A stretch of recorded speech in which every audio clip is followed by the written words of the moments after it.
കേരളത്തിൽ നിന്നും ലോകത്തിന്റെ അവസാനമെന്ന് വിളിക്കുന്ന അന്റാർട്ടിക്കയിലേക്ക് ഈ യാത്ര ഒരു ആഗ്രഹമല്ല, ഒരു ഉൾവിളിയാണ്. ഇവിടെ ഒഴിച്ചു ഭൂമിയിൽ എല്ലായിടത്തും മനുഷ്യന്റെ കാൽപ്പാടുകളുണ്ട്. പക്ഷേ ഈ ഭൂഖണ്ഡം ഇപ്പോഴും മനുഷ്യനെ അംഗീകരിച്ചിട്ടില്ല. ഇതാണ് അന്റാർട്ടിക്ക, ലോകത്തിന്റെ അവസാനം. മഞ്ഞ്, മൗനം, അനന്തത. ഇവിടെ രാജ്യങ്ങളില്ല, അതിരുകളില്ല, യുദ്ധങ്ങളില്ല. ഏറ്റവും കുറഞ്ഞ ചെലവിൽ അന്റാർട്ടിക്കയിലെത്താൻ കാണുക എന്റെ വീഡിയോകൾ. എല്ലാവർക്കും നമസ്കാരം. ഞാൻ കവിരാജ്, അമ്പലപ്പള്ളിയിൽ നിന്ന്. എന്നെക്കുറിച്ച് ഞാൻ കുറേ യാത്രകൾ ചെയ്യുന്ന കൂടുതലാണ്. ഒരുപാട് യാത്രകൾ ചെയ്തിട്ടുണ്ട്. 87 രാജ്യങ്ങളോളം ഇപ്പോൾ പാസ് ചെയ്ത് കഴിഞ്ഞു. ഭൂമിയിലുള്ള 7 ഭൂഖണ്ഡങ്ങളിൽ ഏകദേശം 6 ഭൂഖണ്ഡങ്ങളിൽ ഞാൻ കാലുകൂട്ടിക്കഴിഞ്ഞു. ഇനി എനിക്ക് ബാക്കിയുണ്ടായിരുന്ന ഒരേ ഒരു ഭൂഖണ്ഡമാണ് അന്റാർട്ടിക്ക. അന്റാർട്ടിക്കയിലേക്ക് പോകാൻ വേണ്ടി ഞാൻ കഴിഞ്ഞ വർഷവും ശ്രമിച്ചിരുന്നു. അതായത് 2025 ജനുവരി മാസത്തിൽ ഒന്ന് പോകാൻ വേണ്ടി ഞാൻ ശ്രമിച്ചിരുന്നു. പക്ഷേ അന്ന് എനിക്ക് അത് കിട്ടാതിരിക്കും. കാരണം ഈ അന്റാർട്ടിക്കയിലേക്ക് പല രീതിയിലുള്ള യാത്രകൾ പോകുന്നുണ്ട്. അതിനകത്തുള്ളതാണ് ലക്ഷറി ക്രൂസിനകത്തുള്ള യാത്ര. അതാണ് ഞാൻ കൂടുതൽ ഇഷ്ടപ്പെട്ടത്.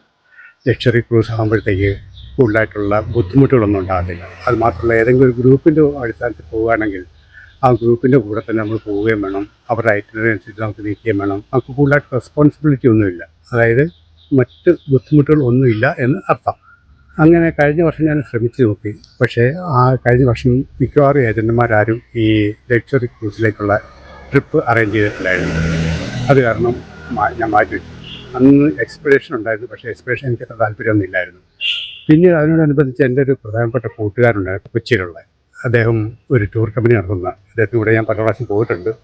അപ്പോൾ 2026, അതായത് ഈ വർഷം തന്നെ കഴിഞ്ഞ മാസം ജനുവരി 29 അദ്ദേഹം അന്റാർട്ടിക്കയ്ക്ക് ഒരു ട്രിപ്പ് നടത്തുന്നുണ്ടെന്ന് എന്നോട് പറഞ്ഞായിരുന്നു. അതിനകത്ത് ഒരു വേക്കൻസി, അതായത് ഒരു ലക്ഷറി ക്രൂസിനകത്തുള്ള വേക്കൻസി എനിക്ക് കിട്ടി. ഞാൻ അതിന് അഡ്വാൻസ് കൊടുക്കുകയും ചെയ്തു. അതെല്ലാം ബുക്ക് ആവുകയും ചെയ്തു.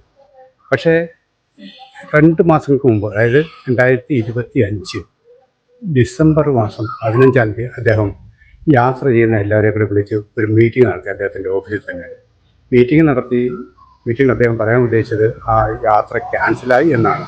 ക്യാൻസൽ ചെയ്തു എന്ന് വാർത്ത കിട്ടിയപ്പോൾ ഞാൻ അപ്സെറ്റായിപ്പോയി. കാരണം വളരെ ആകാംക്ഷയോടിരിക്കുകയായിരുന്നു എൻ്റെ യാത്രയുടെ ഭൂമിയിലെ 7ാമത്തെ ഭൂഖണ്ഡത്തിൽ അന്റാർട്ടിക്കയ്ക്ക് പോകാനുള്ള ആ യാത്ര. തീർത്തും അത് നടക്കില്ല എന്ന് ബോധ്യപ്പെട്ടപ്പോൾ എനിക്ക് ആ പ്രവേശമുണ്ടായി. ആ ഓഫീസിൽ ഇരുന്നുകൊണ്ട് അന്നേരം തന്നെ ഞാൻ ചെയ്തത്, എറണാകുളത്ത് എനിക്ക് കൂടുതൽ പരിചയമുള്ള, അതായത് നല്ല കമ്പനികളും നല്ല ടൂറുകൾക്ക് നടത്തുന്ന 3 കമ്പനികൾ ഞാൻ ആ ഓഫീസിൽ ഇരുന്നുകൊണ്ട് വിളിച്ചു. പക്ഷേ എല്ലാവരും പറഞ്ഞത് അവർ ഗ്രൂപ്പായിട്ട് ലക്ഷറി ക്രൂസ് നടത്തുന്നില്ല, പക്ഷേ എക്സ്പെഡിഷൻ ക്രൂസ് വേണമെങ്കിൽ കസ്റ്റമൈസ് ചെയ്ത് തരാമെന്നാണ് പറഞ്ഞത്. കസ്റ്റമൈസ് ചെയ്ത് തരുമ്പോഴേ നമ്മൾ ഒറ്റയ്ക്ക് പോകേണ്ടി വരും. അങ്ങനെയാണ് അവർ ഓഫർ ചെയ്തത് അന്ന്. പക്ഷേ ആ ഓഫീസിൽ നിന്ന് ഞാൻ ഇറങ്ങിയതിന് ശേഷം വീണ്ടും ഞാൻ കൂടുതൽ ആലോചിച്ച്, എന്തുകൊണ്ട് നമുക്ക് ഒരു സോളോ ട്രിപ്പ് ചെയ്തുകൂടാ. അതായത് ഈ മീറ്റിംഗ് നടക്കുന്നത് 2025 ഡിസംബർ 15 ഇത് ക്യാൻസൽ ആകുന്നത് എനിക്ക് ഇൻഫർമേഷൻ കിട്ടുന്നത്. അന്റാർട്ടിക്കയിലുള്ള ട്രിപ്പിൻ്റെ അതിൻ്റെ ആ സീസൺ സമയം എന്ന് പറഞ്ഞാൽ നവംബർ, ഡിസംബർ, ജനുവരി, ഫെബ്രുവരി, മാക്സിമം മാർച്ച് ലാസ്റ്റ് വരെ, ഇത്രയേ ഉള്ളൂ. പക്ഷേ ഡിസംബർ 25 ക്യാൻസൽ ഇൻഫർമേഷൻ കിട്ടിയതിന് ശേഷം ഒട്ടും സമയമില്ല അടുത്തൊരു ട്രിപ്പ് നമുക്ക് അറേഞ്ച് ചെയ്തുകൊണ്ട് വരാൻ വേണ്ടി. അവിടെ നിന്നും ആ ഓഫീസിൽ ഞാൻ ഇറങ്ങി. നമുക്ക് അഡ്വാൻസ് കൊടുത്ത പൈസയും മുഴുവനായിട്ട് കൊടുത്തിട്ടുണ്ടായിരുന്നു. ആ പൈസ എല്ലാം തിരിച്ചു കിട്ടി. അന്ന് മുതൽ ഞാൻ എൻ്റെ മനസ്സിൽ എൻ്റെ ആഗ്രഹത്തെ ഞാൻ തവിച്ചു കളഞ്ഞില്ല, ഞാൻ ജ്വലിപ്പിച്ചു. ആ ആഗ്രഹത്തെ ഞാൻ പ്രേമിക്കാൻ തുടങ്ങി. ഞാൻ ശ്രമിച്ചു, എൻ്റെ പരമാവധി ഞാൻ ശ്രമിച്ചു. ജീവിതത്തിൽ എനിക്ക് പല അനുഭവങ്ങളുണ്ട്. ഇങ്ങനെ നമ്മൾ ആഗ്രഹിച്ച് എന്തെങ്കിലും ഒരെണ്ണം തീവ്രമായിട്ട് ആഗ്രഹിച്ചു കഴിഞ്ഞാൽ അത് സാധിച്ചു തരാൻ ഈ ഭൂമി ഉള്ള എല്ലാം സപ്പോർട്ടുകളും നമുക്ക് കിട്ടും. എല്ലാവരും നമ്മളെ സഹായിക്കും. നമുക്കൊരു വഴി കണ്ടുപിടിക്കാൻ പറ്റും എൻ്റെ ജീവിതത്തിൽ പല അനുഭവങ്ങളുണ്ട്. 1 അല്ല 2 അല്ല, എനിക്ക് 3-4 അനുഭവങ്ങളുണ്ട്. അതുകൊണ്ട് ഇതിന് ഞാൻ വെല്ലുവിളിയായിട്ടെടുത്തു. അത് മാത്രമല്ല, സോളോ ട്രിപ്പ് ചെയ്യുക. ട്രിപ്പ് ക്യാൻസലായത് ഭാഗ്യം കൊണ്ടോ നിർഭാഗ്യം കൊണ്ടോ എന്ന് പറയേണ്ടി വരുന്നില്ല. ഞാൻ ഭാഗ്യം കൊണ്ടാന്ന് തന്നെ പറയും. കാരണം ശ്രമിക്കാൻ ചാൻസ് കിട്ടില്ലോ. സോളോ ട്രിപ്പ് ഞാൻ പല രാജ്യത്തേക്കും ചെയ്തിട്ടുണ്ട്. ആസ്ട്രേലിയയിലേക്ക് ചെയ്തിട്ടുണ്ട്, അമേരിക്കയിൽ തന്നെ, north America, south America, Panama കനാലിലേക്ക് കടന്നു വന്ന് ഇതെല്ലാം ഞാൻ സോളോ ട്രിപ്പാണ് ചെയ്തത്. അപ്പോൾ അവിടുന്ന് കിട്ടിയ ധൈര്യം കൊണ്ട് ഞാൻ ഇതിനു വേണ്ടി ശ്രമിക്കാൻ തുടങ്ങി. പക്ഷേ ഒരേ ഒരു കാര്യം എനിക്കുണ്ടായിരുന്നത് സാമ്പത്തികമായിരുന്നില്ല. പ്രധാനമായിട്ടുണ്ടായിരുന്ന ടൈമില്ല. കാരണം ഡിസംബർ ആയി കഴിഞ്ഞു, സീസൺ അവസാനിക്കാൻ പോകുന്നു. ഇനി എന്ത് ചെയ്യാൻ പറ്റും? ഞാൻ വിട്ടുകൊടുത്തില്ല. ഞാൻ എൻ്റെ ശ്രമങ്ങൾ നടത്തിക്കൊണ്ടേയിരുന്നു. ഏകദേശം 10 ദിവസം കഴിഞ്ഞപ്പോൾ എനിക്ക് ഒരു ഷിപ്പിംഗ് കമ്പനിയായിട്ട് ബന്ധപ്പെടാൻ സാധിച്ചു. ആ ഷിപ്പിംഗ് കമ്പനിയാണ് ആൽബർട്ടോസ് എക്സ്പെഡിഷൻസ് കമ്പനി. അവരുമായിട്ട് നേരിട്ട് ബന്ധപ്പെടാൻ സാധിച്ചു. ഒരു ഏജൻറ് ഇല്ലാതെ, അല്ലെങ്കിൽ ഒരു ഏജൻറ്റിൻ്റെ സഹായം ഇല്ലാതെ അവരുമായിട്ട് നേരിട്ട് ഞാൻ ബന്ധപ്പെട്ടു. അവരുമായിട്ട് ഞാൻ കൂടുതൽ ബന്ധപ്പെട്ടുകൊണ്ടേ അവരെനിക്ക് 3 ഓപ്ഷൻ തന്നു. അതായത് ഒന്ന്, 3 പേര് കൂടി ഷെയർ ചെയ്ത് ഒരു ക്യാബിൽ യാത്ര ചെയ്യുക, അല്ലെങ്കിൽ 2 പേര് കൂടി ഷെയർ ചെയ്ത് ഒരു ക്യാബിൽ യാത്ര ചെയ്യുക, അല്ലെങ്കിൽ ഒറ്റയ്ക്ക് ഒരു ക്യാബിൻ ഷെയർ ചെയ്യുക, നമ്മൾ വാങ്ങിക്കുക. ഇതിൽ 3ാമത്തെ ഓപ്ഷൻ വളരെ എക്സ്പെൻസീവാണ്. ഒറ്റയ്ക്കൊരു ക്യാബിൻ നമ്മൾ എടുക്കുക എന്ന് പറഞ്ഞാൽ വളരെ എക്സ്പെൻസീവാണ്. 2ാമത്തെ ആകുമ്പോൾ പകുതിയാകും, 3ാമത്തെ ആകുമ്പോൾ വളരെ ചീപ്പായിരിക്കും. 3 മാത്രം നമ്മൾ കൊടുത്താൽ മതി. പക്ഷേ ആ ചാൻസിന് വേണ്ടി ഒരുങ്ങി നിന്നാൽ 3 പേര് എപ്പോൾ വരുന്നു അപ്പോൾ മാത്രമേ നമുക്ക് ചാൻസ് കിട്ടത്തുള്ളൂ. അത് ചിലപ്പോൾ ഒരു പക്ഷേ ലാസ്റ്റ് മിനിറ്റിലായിരിക്കും നമുക്ക് ചാൻസ് കിട്ടുന്നത്. അത് റിസ്ക്കാണെന്ന് എനിക്ക് പൂർണ്ണമായിട്ട് അറിയാം. അതുകൊണ്ട് ഞാൻ 2 പേര് കൂടി യാത്ര ചെയ്യുന്ന ഒരു ക്യാബിനിലേക്ക് വരാൻ തയ്യാറാണെന്നുള്ള കാര്യം ഞാൻ അവരെ അറിയിച്ചു. അങ്ങനെ അവർ എനിക്ക് വേണ്ടിയുള്ള അത് സ്റ്റാൻഡ് ബൈ വെച്ചു. മറ്റൊരാൾ കൂടി ഉണ്ടാകണം, എനിക്ക് ഷെയർ ചെയ്യാൻ വേണ്ടി മറ്റൊരാൾ കൂടി ഉണ്ടാകണം. അതാണ് ഈ സോളോ ട്രിപ്പിൻ്റെ പ്രത്യേകത. അധികം താമസിക്കാതെ 10-20 ദിവസത്തിനുള്ളിൽ തന്നെ എനിക്കൊരു പാർട്ട്ണറെ കിട്ടി. ഒരു ജർമ്മൻകാരനായിരുന്നു അദ്ദേഹം സോളോ ട്രിപ്പായിട്ട് വരികയാണ്. അദ്ദേഹത്തിൻ്റെ കൂടെ എനിക്കൊരു ക്യാബിൻ ഷെയർ ആയിട്ട് അവർ പ്രോമിസ് ചെയ്ത് തന്നു. ജനുവരിയിലാണ്, അതായത് ഈ ജനുവരിയിലാണ് ഈ എല്ലാം റെഡിയാകുന്നത്. എൻ്റെ വിസയുടെ മറ്റു കാര്യങ്ങളൊക്കെ റെഡിയാകുന്നത്.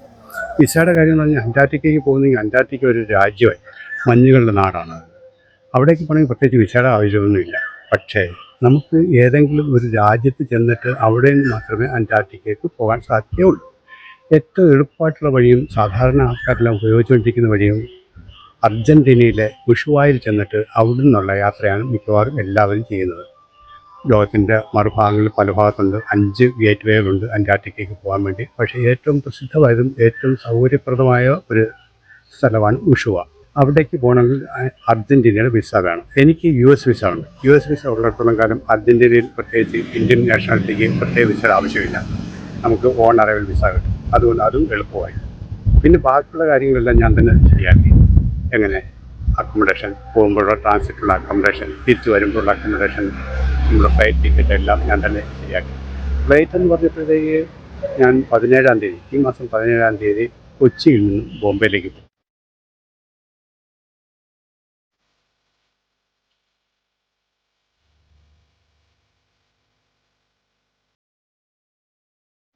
ബോംബെയിൽ നിന്നും എത്യോപ്യൻ എയർലൈൻസിൻ്റെ എയർലൈൻസിൽ ആഡിസ് അബാബ, അതായത് എത്യോപ്യയുടെ തലസ്ഥാനമായ ആഡിസ് അബാബയിൽ പോകും.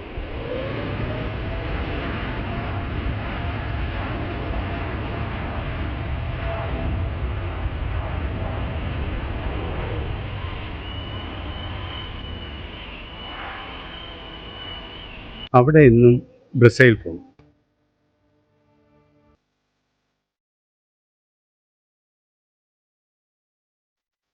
ബ്രസീൽ ചെല്ലുന്നു കഴിഞ്ഞാൽ അവിടെ ഒരു ട്രാൻസിറ്റാണ്. അതിനുശേഷം അവിടെ നിന്നും ബ്യൂണോസ് അയർസ് എന്ന അർജൻറ്റീനയുടെ ക്യാപിറ്റലിലേക്ക് പോകും. അവിടെ നിന്ന് അടുത്ത ഫ്ലൈറ്റിൽ, അവിടുത്തെ ഡൊമസ്റ്റിക് ഫ്ലൈറ്റിൽ ബ്യൂണോസ് അയർസിൽ നിന്നും ഉഷുവായിലേക്ക് പോകും.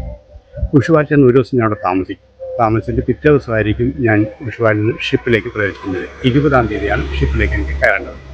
20-ാം തീയതി കയറിക്കഴിഞ്ഞാൽ എക്സ്പെഡിഷൻ ഷിപ്പാണ്. അത് പോയി അന്റാർട്ടിക്കയിൽ ഒരു യാത്രയൊക്കെ കഴിഞ്ഞ് 10 ദിവസം കഴിഞ്ഞിട്ടാണ് തിരിച്ചു വരുന്നത്. 31-ാം തീയതി ഞാൻ തിരിച്ച് ഉഷുവായിൽ തിരിച്ചെത്തും. അവിടുന്ന് പിന്നെ കറക്ക യാത്ര. ഇതാണ് ഞാൻ തിയറി ആയിട്ട് അറേഞ്ച് ചെയ്ത് വെച്ചിരിക്കുന്ന കാര്യങ്ങൾ. ഇനി അന്റാർട്ടിക്കയ്ക്ക് പോകണമെങ്കിൽ പല റിസ്ക്കുകളുണ്ട്, ഒരുപാട് റിസ്ക്കുകളുണ്ട്. ആദ്യത്തെ റിസ്ക്, നമ്മൾ ഉഷുവായിൽ നിന്ന് പുറപ്പെട്ട് കഴിഞ്ഞാൽ ഡ്രേക്ക് പാസേജ് എന്നൊരു കടൽ ഇടുക്കുണ്ട്. അതായത് സൗത്ത് പസഫിക്കിൻ്റെയും സൗത്ത് അറ്റ്ലാന്റിക് ഓഷനും യോജിക്കുന്ന ഒരു സ്ഥലം. അതാണ് ഡ്രേക്ക് പാസേജ് എന്ന് പറയുന്നത്. അവിടെ 48 മണിക്കൂറോളം യാത്രയാണ് കടലിൽ, ഷിപ്പിനകത്ത് തന്നെ. 2 ദിവസത്തെ യാത്രയാണ്. 2 നൈറ്റ് പൂർണ്ണമായിട്ട് ഷിപ്പിൽ തന്നെ ഉണ്ടായിരിക്കണം. ആ യാത്ര എന്ന് വെച്ചാൽ ഒരു വെല്ലുവിളി തന്നെ. അത് യാത്രക്കാർക്ക് കൂടുതൽ വെല്ലുവിളിയില്ല. പക്ഷേ അതിൻ്റെ യാത്ര നിയന്ത്രിച്ചുകൊണ്ട് പോകുന്ന, കപ്പൽ നിയന്ത്രിച്ചുകൊണ്ട് പോകുന്ന കപ്പിത്താനൊരു വെല്ലുവിളിയാണ്. എല്ലാ ക്യാപ്റ്റന്മാർക്കും ഒരു ഭാരമായിട്ടുള്ള ഒരു പാസേജാണ് അത്, ഡ്രേക്ക് പാസേജ്. അതിൻ്റെ ചരിത്രങ്ങളൊക്കെ ഞാൻ പോകുന്ന വഴിക്കും അല്ലെങ്കിൽ ഓരോരുത്തരുടെ എപ്പിസോഡിൽ ഞാൻ കാണിച്ചു തരാം. അതിനുശേഷം അന്റാർട്ടിക്കയിലെത്തുക. അന്റാർട്ടിക്കയിൽ പരിവേഷണം ചെയ്ത ഷിപ്പാണ് ഈ പോകുന്നത്. എക്സ്പ്ലോറേഷൻ ഷിപ്പ് എന്ന് പറഞ്ഞാൽ സാധാരണ ലക്ഷറി ഷിപ്പ് പോലെയല്ല, അത് പരിവേഷണ ഷിപ്പാണ്. അപ്പം അന്റാർട്ടിക്കയുടെ പ്രധാനപ്പെട്ട ഏകദേശം 9 ദ്വീപുകളിൽ ഞങ്ങൾ ഇറങ്ങുന്നുണ്ട്. അവിടെ ഇറങ്ങി അവിടുത്തെ രീതികളും അവിടുത്തെ കാലാവസ്ഥയും അവിടുത്തെ ജീവികളും ഒക്കെ കൊണ്ട് മനസ്സിലാക്കുന്നുണ്ട്. അന്റാർട്ടിക്കയെക്കുറിച്ച് കൂടുതലായിട്ട് പറയുകയാണെങ്കിൽ അത് നിശബ്ദതയുടെ വാചാലമാകുന്ന ഭൂഖണ്ഡമാണ്. ഐസുകളുടെ ഭൂഖണ്ഡം, പെൻഗ്വിനുകളുടെ ഭൂഖണ്ഡം, തിമിംഗലങ്ങളുടെ ഭൂഖണ്ഡം, നമ്മുടെ ശ്വാസം പോലും ഇടിമുഴക്കമായിട്ട് തോന്നുന്ന ഭൂഖണ്ഡം, നിശബ്ദത പോലും ഇടിമുഴക്ക ശബ്ദത്തിൽ നമുക്ക് അനുഭവപ്പെടുന്ന അല്ലെങ്കിൽ തോന്നുന്ന ഭൂഖണ്ഡം, മനുഷ്യവാസം ഇല്ലാത്ത ഭൂഖണ്ഡം. അവിടെ മനുഷ്യവാസം ഉണ്ടായിരുന്നു വർഷങ്ങൾക്ക് മുൻപ്. അതിൻ്റെ ചരിത്രങ്ങളൊക്കെ ഞാൻ പോകുമ്പോഴത്തേക്കും എൻ്റെ എപ്പിസോഡിലൊക്കെ ഞാൻ വിശദമായിട്ട് പറഞ്ഞുതരാം. പല രാജ്യങ്ങളും പല പ്രാവശ്യം അതിൻ്റെ അവകാശങ്ങൾക്ക് വേണ്ടി വന്നെങ്കിൽ തന്നെയും അങ്ങോട്ടേക്കുള്ള കാര്യങ്ങൾ എല്ലാം ഞാൻ വിശദമായിട്ട് എൻ്റെ ഓരോ എപ്പിസോഡിലും ഞാൻ നിങ്ങൾക്ക് പറഞ്ഞുതരാം.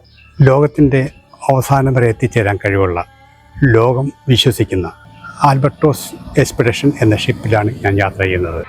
സോഡിയാക് കപ്പലിലൂടെ കരയിലിറങ്ങി, ഷിപ്പിൽ നിന്നും കരയിലിറങ്ങി തീരത്തോട് ചെന്ന് പെൻഗ്വിനുകളെയും സീലുകളെയും തിമംഗലങ്ങളെയും ഐസ്ബർഗുകളെയും നേരിട്ട് കണ്ട് അടുത്ത് സഹകരിച്ച് ഒരു സാഹചര്യം കിട്ടുന്ന ഒരു യാത്രയാണിത്. കപ്പലിൻ്റെ ക്യാബിനുള്ളിൽ കിട്ടുന്നതിനേക്കാൾ ഒരു വലിയ ലോകമാണ് വെളിയിൽ കാത്തിരിക്കുന്നത്. അന്റാർട്ടിക്കയുടെ കരയിൽ, പെൻഗ്വിനുകളുടെ നാട്ടിൽ, തിമംഗലങ്ങളുടെ നാട്ടിൽ, സീലുകളുടെ നാട്ടിൽ, അന്റാർട്ടിക്ക. അവിടത്തേക്കാണ് ഞാൻ യാത്ര ചെയ്യുന്നത്. ഇതൊരു ചെറിയ യാത്രയല്ല, ഇതൊരു ജീവിത അഭിലാഷം സാധിക്കുക കൂടിയാണ്. ഞാൻ യാത്രയ്ക്കായിട്ട് ഉപയോഗിച്ചിരിക്കുന്ന അല്ലെങ്കിൽ ഉപയോഗിക്കാൻ പോകുന്ന ഷിപ്പ് ആൽബർട്ടോസ് എക്സ്പെഡിഷൻ എന്ന ഷിപ്പ് പരിസ്ഥിതി സൗഹാർദ്ദത്താൽ യാത്ര ചെയ്യുന്നതാണ്. കുറഞ്ഞ ഇന്ധനം ഉപയോഗിക്കുകയും കുറഞ്ഞ കാർബൺ ഡയോക്സൈഡ് പുറന്തള്ളപ്പെടുകയും ചെയ്യുന്ന രീതിയിൽ അത്യാധുനിക ടെക്നോളജികൾ ഉപയോഗിച്ച് നിർമ്മിച്ചിരിക്കുന്ന ഒരു ഷിപ്പിലാണ് ഞാൻ യാത്ര ചെയ്യുന്നത്, ആൽബർട്ടോസ് എക്സ്പെഡിഷൻസ്. എൻ്റെ യാത്രയിലുള്ള എല്ലാ വിവരങ്ങളും നിങ്ങളെ സമയാസമയം എത്തിച്ചേരാം. എൻ്റെ എല്ലാ എപ്പിസോഡുകളും കാണുക, വിലയിരുത്തുക. ഇതൊരു ആമുഖ എപ്പിസോഡായിട്ട് മാത്രം കണക്കൂട്ടിയാൽ മതി. എൻ്റെ യാത്രയുടെ, എൻ്റെ വലിയ യാത്രയുടെ, അതും ഒറ്റയ്ക്കുള്ള ഈ സോളോ ട്രിപ്പിൻ്റെ അതിൻ്റെ അതിശക്തിയിലാണ്, അതിൻ്റെ എക്സൈറ്റ്മെൻറ്റിലാണ് ഞാനിപ്പോൾ അഭിപ്രായങ്ങൾ അറിയിക്കുക. എൻ്റെ ഈ ലക്ഷ്യത്തോടുകൂടി, ഈ യാത്രയോടുകൂടി ഭൂമിയിലെ 7ാമത്തെ ഭൂഖണ്ഡവും ഞാൻ കടന്നെത്തുകയാണ്. ഇനി മറ്റൊരു കാര്യം കൂടി പറയാൻ ഉദ്ദേശിക്കുന്നത്, എൻ്റെ ബക്കറ്റ് ലിസ്റ്റിലെ ഏറ്റവും പ്രധാനപ്പെട്ട അവസാനത്തെ ചീട്ടാണ് ഇത് എന്ന് വേണേൽ കരുതാം. കാരണം 7 ഭൂഖണ്ഡങ്ങൾ താണ്ടിക്കഴിഞ്ഞാൽ പിന്നെന്ത് ബാക്കിയല്ലേ? നോക്കാം, ബാക്കിയുള്ള കാര്യം നമുക്ക് പിന്നീട് ആലോചിക്കാം അല്ലേ?